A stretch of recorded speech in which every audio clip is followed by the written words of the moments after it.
So Lauren Lease is with me now, and she has a new collection both at Taylor King and at Woodbridge at the High Point Market. Thank you so much for joining me, Lauren. Thanks for having me. I'm really excited. You have two fabulous new collections, and let's first talk about the inspiration for them. Okay, let's see, the inspiration. I love nature. I love things that are natural and relaxed and kind of collected. All my interiors kind of combine different eras and time periods. So I really wanted to create a collection that kind of incorporated all of that. So there's pieces that have mid-century bents to them. There's antique pieces, there's vintage inspirations, and then we've got some clean modern pieces.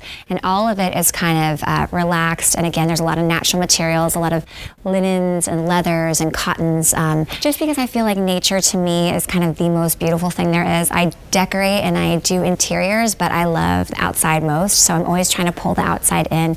And our pieces with Woodbridge, there's lots of natural woods, there's white oak, there's pieces that look like stone. So I really just love to bring the outside in when I'm decorating and kind of keep a seamless transition between in and out. So you've done a lot of painting of some materials and then put it onto the fabric. So yeah, so actually it's printed, but I did the drawing. It's one of my textiles.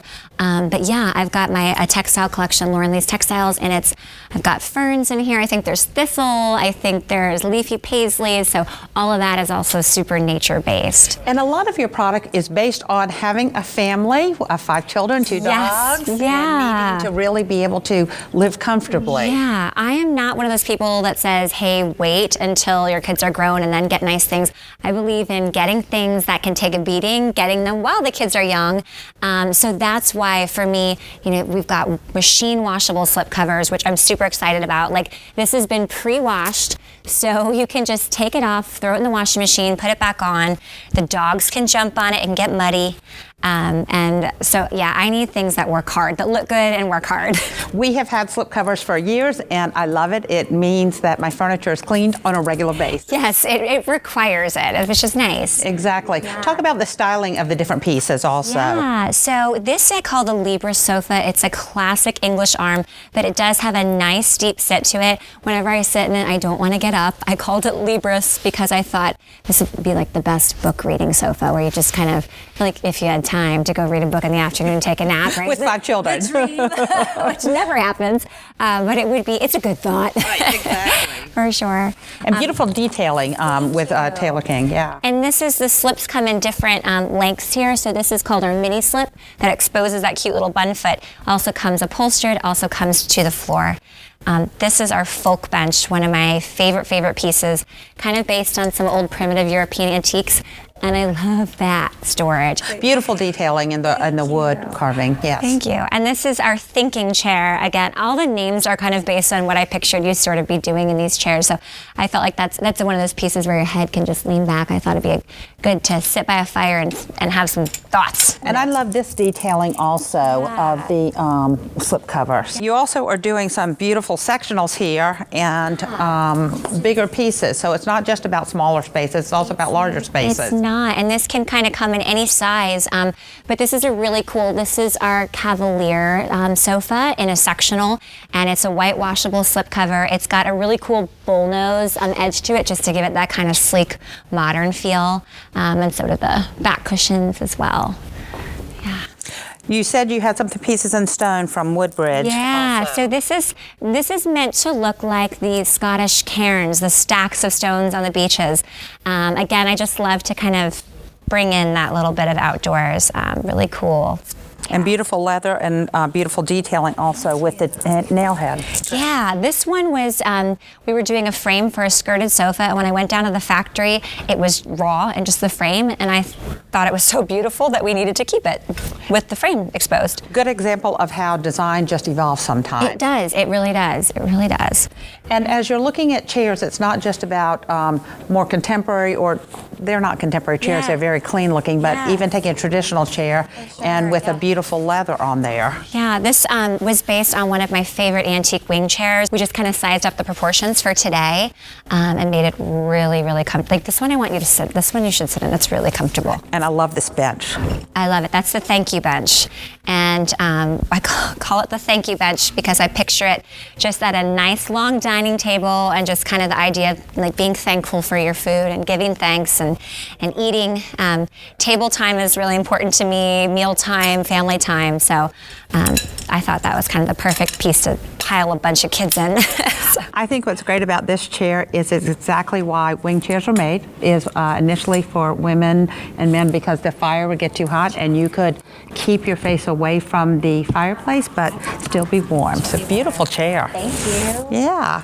These are fabulous chairs. Thank you. Yeah, these are the thinking chairs again, but in leather this time. How different they look with the legs that are in a different finish and in the leather. Yeah, it really changes it. Yeah, this was just this kind of really cool, crazy green leather. And thinking chair, because I just picture leaning your head back and thinking.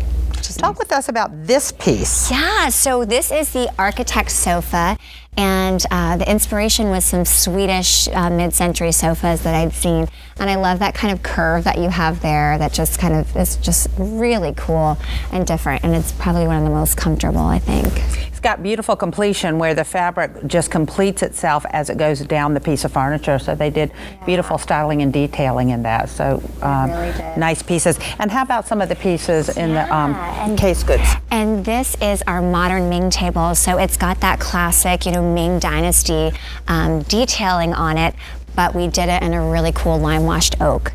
So just to kind of freshen it up and make it a little bit more modern and kind of relaxed feeling. And then these are some of my favorites. They're the triad tables because there's those 3 shelves, and I love having surfaces for my kids to kind of hide. I can hide their mess in the living room, so you can pop a basket on there with toys and just kind of hide the mess away.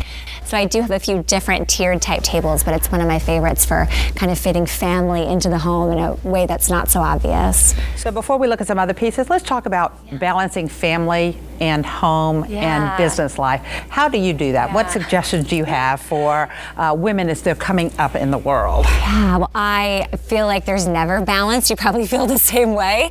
We're striving for it, but it's always a little bit crazy. For me, it's come into play. My husband and I are just really a team, and we work together and we do the kids together. But he really handles a lot of that sort of home life with the kids, and I'm handling most of the business. And so, we just we do our parts and just go. What suggestions do you have for people who are looking to find balance in their lives? Yeah, so I think the first thing with the whole kind of seek for balance that's helped me a few years ago, I think I realized I would never actually have it, but that's okay. It's okay. There's seasons that you're going to feel better and you've got it more handled, and then there's seasons when you're like, oh my gosh. So I tried to tell myself that it's okay when you're not balanced, and that there's never a point where you stop and you just don't get to do that. So I think it's also lowering your expectation in a way that's just telling yourself it's okay. But it's okay not to be perfect. Right, it is, and that's funny because that whole that idea of imperfection, that's what so much of this furniture is based on. There are pieces that already have flaws, and that when the kid hits it with their Batmobile, it's fine.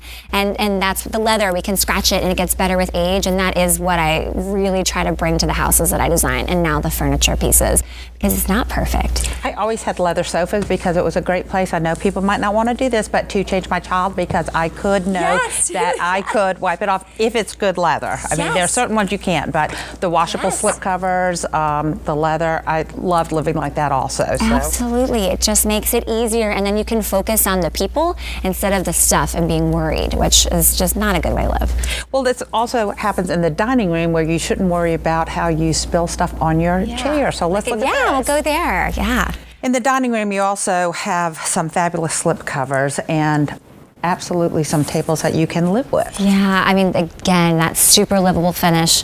This is the gather table, just picturing it as gathering space. It's got very modern lines to it, but can be paired with traditional or a more modern piece. These chairs are called the linger chair because they're so comfortable, you'll want to linger. And that is a really cool detail. It's a little leather strap that is fastened to 2 buttons, and you take that off to wash it. And so you don't wash the leather part, but you'll just throw that in the washing machine, and then we use the leather to kind of tighten it and give the shape some form. And just little details like that. They are so casual yet so elegant with the way the fabric drapes on them. Yep, it has that sort of laid back looks to it, and I really like that. So let's just look at some of these pieces over here that are also in the living room. Yes, so I'll go here. This here is our baker's sideboard, and that's in a white oak, and it's got a torch blasted bluestone top. So again, I love that bit of nature, so mixing the wood and the stone together. And then you've got shelves inside. What is your personal style? My personal style, I would say, is just kind of laid back, relaxed, natural. I like things collected, and I describe it as kind of down to earth. I just think homes are, like, I love seeing imperfection in homes. I think homes are, I'm not really into fancy. So let me ask you a question. Can you talk about lessons learned during your journey as a business owner? Lessons learned, oh gosh, a lot. Let's see. You have to kind of go your own way. No one's really going to give you anything, and you just kind of got to push through. And there's times when you're going to get rejected, and you're not going to get what you want, and you're not going to, make it, everything's not going to be perfect, and that's okay. And I think that's the part that does make you tougher and make you stronger, obviously, and I feel like that's been helpful for us to learn. Share some of your inspiration for these fabrics. Sure. So this one right here is called Liv Paisley, and it was one of my very first patterns that I ever did. And I am not very good at drawing and didn't think I could do it. So if you look in there, you can see it says "Live Your Life." It's like a little doodle in there, and I was just trying to get myself excited, okay, you can do this, no pressure. And I thought it was just going to be a throwaway doodle, and ended up using it. So each one kind of has a story. This one is called Giselle's Web. My now 4-year-old, I made it when she was first born. Her name is Giselle, and it has a little spider in it. And we use this actually as wallpaper in her bedroom. And this one here is called Squid Flower. It was just, again, another funny little doodle, and looks a little bit like some sort of fruit, but to me it looked a little bit like a flower, a little bit like a squid, so yep, squid flower. I love that. How do you get to a consumer style versus your style when you're decorating with? So that's a really interesting question. I kind of obviously come to the table with my aesthetic, and it's sort of this natural, relaxed thing. But I mean, I do these much bigger, more formal homes in DC. And so it's kind of a melding of the styles. I say that I get to know my clients and their aesthetic, and I kind of put on the colored glasses of that client, and then I'm looking at everything through that lens. So it has to make it through my lens and their lens that I've put on to kind of make it into the house. And so I think it's really fun because I'm not always doing my style. I love to be able to learn someone else's style and put the two together, and it's really interesting for me. There's so many more questions I could ask, but I've got to get going. Thank you very much for joining us. I appreciate it. Beautiful collections. Thank you.